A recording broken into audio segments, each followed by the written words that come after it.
accepted therapy available in some countries, albeit not all, is so-called augmentation therapy. A pipeline of different therapeutic approaches are emerging. And these run the gamut from gene therapy approaches with different delivery mechanisms to DNA editing, mRNA editing approaches, conformational drugs. In one study that our group performed some years ago, 44% of patients surveyed saw at least 3 physicians with compatible symptoms for Alpha-1, and yet tested only after seeing the 3rd or 4th physician. Welcome to the final instalment on Alpha-1 Antitrypsin Deficiency with respiratory physician Dr. James Stoller. And once you have diagnosed Alpha-1, what does your best practice management look like? Well, of course, depending on the patient's symptoms and signs, if the patient has airflow obstruction, we manage these patients as we do every patient with fixed airflow obstruction. The idea of bronchodilators and preventing exacerbations and vaccinations and pulmonary rehabilitation and supplemental oxygen if appropriate. All of those conventional interventions. Some of the others that are sometimes deployed in severe COPD, for example, lung volume reduction surgery, have been looked at in Alpha-1 and have been found to be less effective in Alpha-1 than in, if you will, routine COPD. So lung volume reduction surgery is not one of our preferred interventions, uniquely in Alpha-1. There is an increasing experience with bronchoscopic valve placement. Again, not widely practiced, but emerging experience. And then finally, of course, lung transplant. Individuals with Alpha-1 comprise several percent of all patients undergoing lung transplantation.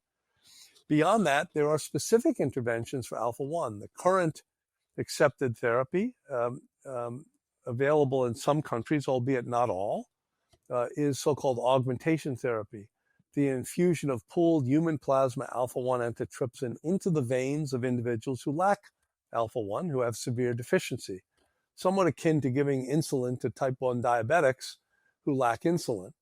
And the weight of evidence, although there are no absolutely definitive randomized trials, the weight of evidence with the 3 randomized trials available certainly strongly suggests and supports the effectiveness of augmentation therapy in slowing the radiographic progression of emphysema in individuals with Alpha-1.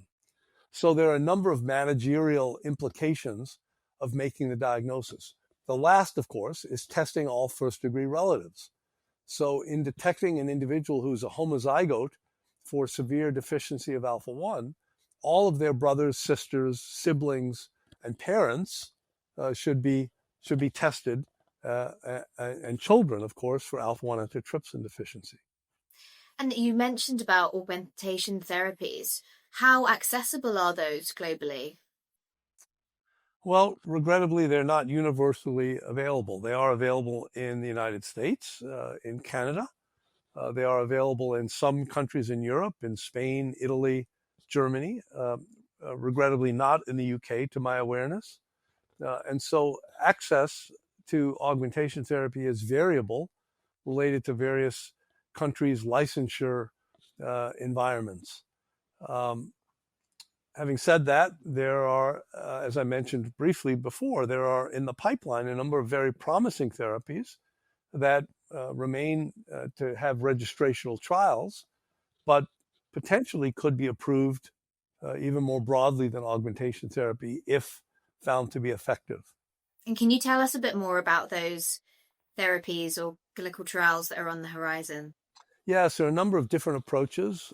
It's a fabulous time in Alpha-1 antitrypsin deficiency in the sense that somewhat uniquely in the last several years, a pipeline of different therapeutic approaches are emerging. And these run the gamut from gene therapy approaches with different delivery mechanisms to DNA editing, mRNA editing approaches, conformational drugs that prevent the accumulation within the hepatocyte of the aberrant protein, approaches that link Alpha-1 antitrypsin to an antibody structure so that the pharmacokinetics of augmentation therapy are more favorable, and the infusion frequency is much less with higher serum levels. So all of these approaches are novel. Many of them are under various phases of investigation currently, and it's a very exciting time. Yeah, it sure is. And I'm interested personally as a pediatrician because you mentioned about newborn screening. In particular, what would that journey involve, to convince the Alpha-1 detection to be put on that newborn screening panel? Well, it's a very good question. The recommendations about neonatal screening, at least in the United States, are managed by a government agency that will hear the evidence in service of the appropriateness of testing. Oftentimes, for conditions that are on the panel currently, things like phenylketonuria, congenital hypothyroidism, these are conditions for which early intervention, as you know as a pediatrician better than I, early dietary interventions or thyroid supplementation are necessary to avert the neurologic sequelae that come from not appreciating those diagnoses. The argument has been made that Alpha-1 is not of immediate threat to the child's well-being because liver disease can present in childhood, but lung disease presents in adulthood. Having said that, from neonatal screening studies done in Scandinavia and in the United States, it's quite clear that the early diagnosis of Alpha-1 does favorably affect habit formation. For example, children found at birth to have Alpha-1 are less likely to smoke or to begin to smoke or to continue to smoke than their age-matched peers. And so there are clearly implications of early detection that, in my mind, would justify including Alpha-1 antitrypsin testing in neonatal screening panels, of which there are now many, as you know. And as gene chips and so on become more sophisticated and less expensive, this will become progressively easier to accomplish, in my view.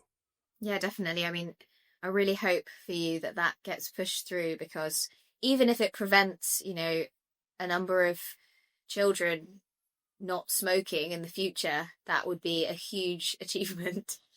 So looking ahead in the landscape of Alpha-1, how do you see that evolving in the next 5 to 10 years? Well, as I said, there's a pipeline of very exciting and interesting prospective new approaches. And my hope is that these approaches would evolve into registrational trials, and for those that are proven to be effective, that they would achieve approval and therefore availability, hopefully at an affordable price in countries around the world. Similarly, there is, through the Alpha-1 Foundation, a new effort to detect every patient with Alpha-1, a group called Alpha Detect, which is now recently formed, of which I'm privileged to serve as the chairman of the board of directors. And this group has single-minded focus on disseminating testing for Alpha-1 in the hope of detecting every single individual with Alpha-1 antitrypsin deficiency, certainly in North America to start, and ultimately on the globe. So between these two initiatives, a therapeutic initiative with these various pipeline agents and a doubling down on efforts to detect, my hope is that we would, within the next few years, have identified all patients at risk and have for them a variety, a smorgasbord, if you will, of therapeutic options that would minimize their risk and optimize their well-being and survival. Yeah, that would be the key. So we've talked a lot about the, physician perspective. I am curious to know, in your experience, what do you think from a patient perspective are the main difficulties that they face in those diagnosed with Alpha-1? Well, patients, because there is a knowledge gap among physicians, patients often, and this has been well studied, our group and others, often find themselves presenting with symptoms that are suggestive of Alpha-1, shortness of breath, liver disease, paniculitis, a rare dermatologic manifestation. and may see many physicians before the initial test for alpha-1 is actually conducted. In one study that our group performed some years ago, 44% of patients surveyed saw at least 3 physicians with compatible symptoms for alpha-1, and yet tested only after seeing the 3rd or 4th physician. So a knowledge gap is very important, and therefore patient activation, patient awareness, prompting physicians to test for alpha-1 when they have a concern. Yeah. As always, you appreciate, and every physician listening appreciates, that caring for knowledgeable patients always enhances their care. And so the Alpha-1 Foundation in the United States and various components in Europe and throughout the world are quite committed to keeping patients well informed so that they can advocate on their own behalves and seek care from knowledgeable physicians. Thank you very much. And that brings me to my last question. So what would be your key message for clinicians who might not see many rare disease patients? Why is alpha-1 something they should be thinking about? Well, I think my parting comment would be in patients who present with shortness of breath, one should do pulmonary function tests all the time. And on detecting fixed airflow obstruction, one should test for alpha-1 antitrypsin deficiency all the time. Those would be my pleas. Those are guideline indicated criteria for testing. And my hope is that there would be complete compliance with those recommendations. Thank you very much, Dr. Stoller. This has been a really insightful conversation today. I have learned so much about alpha-1 as something that I don't see, and I'm sure our listeners will agree. It's been a fascinating and a vital conversation to kick off this series on the rare lung diseases. So for our listeners, of course, please stay tuned for the next episode in this mini-series, where we'll continue exploring the clinical and human aspects of less common respiratory conditions, from interstitial lung disease to pulmonary hypertension. Until next time, stay safe, stay well, stay curious.